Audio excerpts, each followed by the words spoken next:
आजमगढ़ जनपद के circuit house में गुरुवार को भाजपा अल्पसंख्यक मोर्चा की बैठक आयोजित की गई। जिले के दौरे पर पहुंचे भारतीय जनता पार्टी अल्पसंख्यक मोर्चा के राष्ट्रीय अध्यक्ष जमाल सिद्दीकी बैठक में शामिल होकर कार्यकर्ताओं से संवाद करते हुए जनपद को भी विकास की मुख्य धारा से जोड़कर लोगों तक सरकार का लाभ पहुंचाने और जनपद को समाजवादी पार्टी के अतिक्रमण से मुक्त कराने जैसे तमाम मुद्दों पर कार्यकर्ता को आवश्यक दिशा निर्देश दिया है। जिसके बाद प्रेस प्रतिनिधियों से वार्ता करते हुए राष्ट्रीय अध्यक्ष ने कहा कि प्रधानमंत्री नरेंद्र मोदी के नेतृत्व में भारतीय जनता पार्टी की सरकार अल्पसंख्यकों के हित में ही नहीं बल्कि सभी जाति धर्म के लोगों के हित में कार्य कर रही है। कहा कि भाजपा सरकार ने मॉब लिंचिंग, भ्रष्टाचार और परिवारवाद से मुक्ति दिलाने का कार्य किया है। यदि बीजेपी को बदनाम करने के लिए किसी भी घटना को मॉब लिंचिंग करार दिया जाए तो ऐसी सस्ती राजनीति से बचना चाहिए।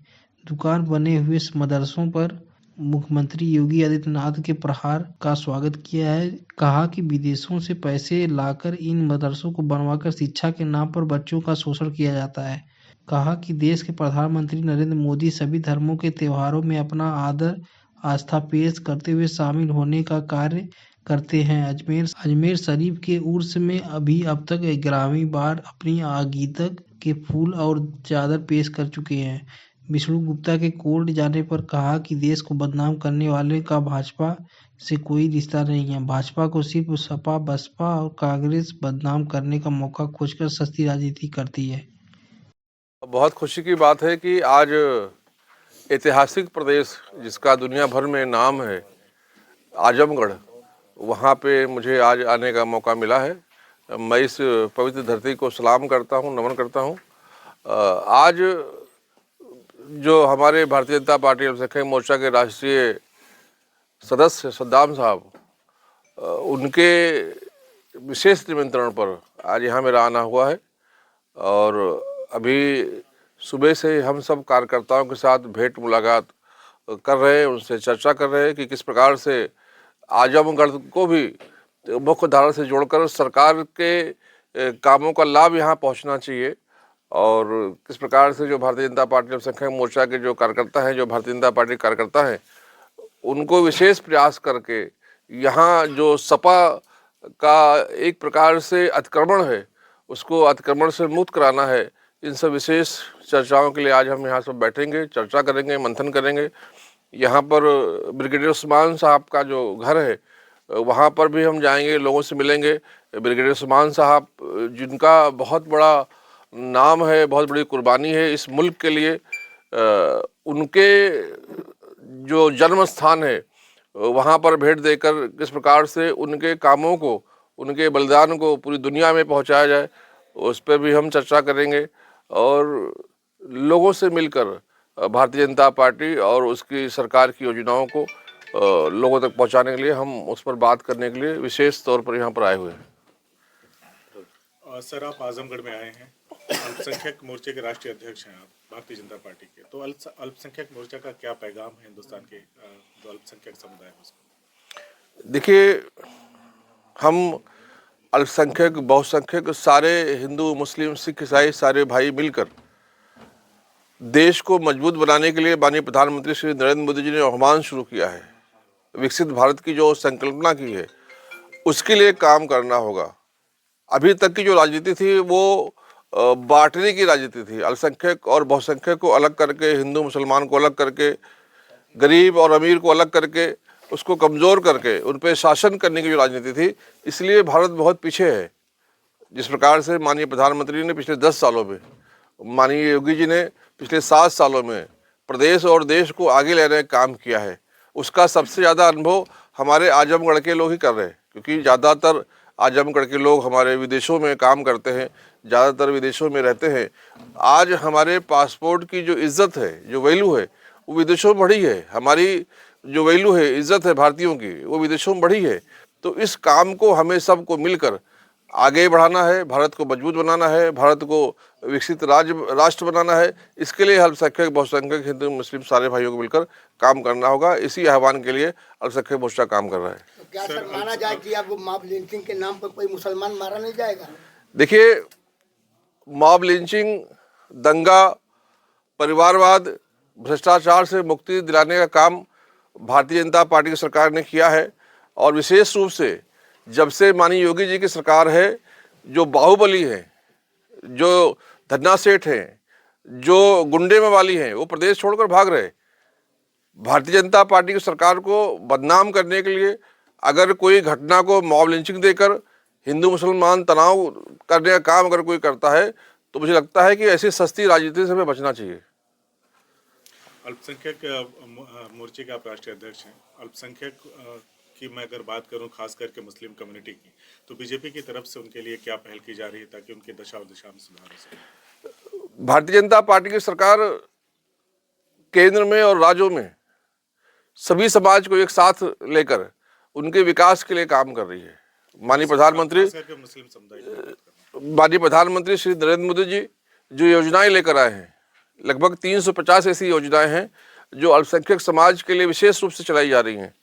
आप पढ़ो प्रदेश योजना देखें, आप जो सीखो कमाओ योजना देखें, महिलाओं में सशक्तिकरण होना चाहिए, उसके लिए नई मंजिल नई रोशनी योजना देखें। सारी योजनाएं जो हैं वो अल्पसंख्यकों को पहुंचाई जा रही हैं। और विशेष रूप से आप देखेंगे तो जो प्रधानमंत्री श्री नरेंद्र मोदी की सरकार है और योगी जी की सरकार है, ये गरीब कल्याण को समर्पित है। कांग्रेस और सपा बसपा के कार्यकाल में जिस प्रकार से अल्पसंख्यक और मुस्लिम समाज को गरीब बनाया गया, शिक्षा से दूर रखा गया, उन सारी योजनाओं का फायदा जो देश भर में चल रही हैं हमारा मुस्लिम समाज ले रहा है। इसलिए आंकड़े बताते हैं कि सबसे ज़्यादा लाभार्थी, चाहे वो आवास योजना का हो, चाहे आयुष्मान भारत स्वास्थ्य बीमा योजना का हो, चाहे जनधन योजना का हो, चाहे उजाला योजना का हो, चाहे उज्ज्वला योजना का हो, चाहे किसान सम्मान निधि योजना का हो, सारी योजनाएं जो चल रही है देश भर में, उसके सबसे ज़्यादा लाभार्थी मुस्लिम समाज है। और उसको लाभ पहुंचाकर, शिक्षा से जोड़कर उसका विकास करने का काम भारतीय जनता पार्टी कर रही है। क्योंकि हमें मालूम है कि गरीबी और अशिक्षा हमें लोगों से दूर लेकर जाती है, और इसी का लाभ गरीब और अशिक्षित रखकर हमारे अल्पसंख्यक और मुस्लिम भाइयों का जो बेजा इस्तेमाल, वोट बैंक के रूप में इस्तेमाल सपा बसपा सरकार ने किया है, कांग्रेस सरकार ने किया है। हम शिक्षित करके लोगों को रोजगार से जोड़कर भारतीय जनता पार्टी से जोड़ने का काम करेंगे। सर, ये सरकार इतना कुछ मुसलमानों के लिए कर रही है, सर, जब शिक्षा ही सारी समस्याओं उसके बावजूद इसकी मुस्लिम मुखालिफ छवि बनी हुई है, ये उसको छवि सुधारने के लिए आप क्या कदम? देखिए, भारतीय जनता पार्टी अपने जन्म से, अपने स्थापना काल से सबका साथ सबका विकास पर काम कर रही है। मैं आपको 6 अप्रैल 1980 को लेकर जाना चाहूँगा। जब मुंबई के दादर में भारतीय जनता पार्टी की स्थापना हुई, तो उस स्थापना की सभा जो हुई, उसके जो सभा अध्यक्ष थे वो मोहम्मद करीम छागला थे, बहुत बड़े मुस्लिम स्कॉलर थे और मुंबई हाई कोर्ट के रिटायर्ड जज थे।